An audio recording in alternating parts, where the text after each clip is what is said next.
ចង់បានអាវ៉ាន់មកទឹកថ្មីស្អាតកុំភ្លេចមកមើលនៅក្នុងហាង Becky Dear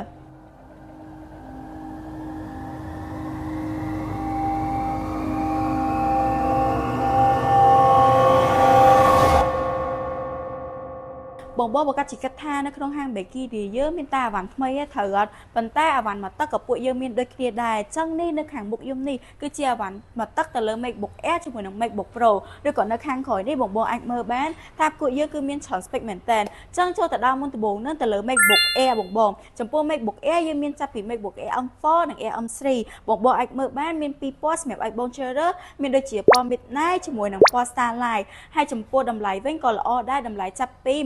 $749ឡើងទៅបងបងអាចមើលបានចឹងទៅលើមួយទៀតទៅលើ MacBook Pro បងចំពោះ MacBook Pro គឺ special ជាងគេដោយសារពួកយើងមានចាប់ពី M1 រហូតដល់ M4 មានតែទំហំ14អ៊ីងមានទំហំ16អ៊ីងមាន3ពណ៌សម្រាប់ឲ្យបងជ្រើសរើសមានដូចជាពណ៌ Silver ពណ៌ Spectre ជាមួយនឹងពណ៌ Spec Black បងបងអាចមើលបានហើយចំពោះតម្លៃវិញគឺតម្លៃល្អខ្លាំងមែនតើតម្លៃចាប់ពី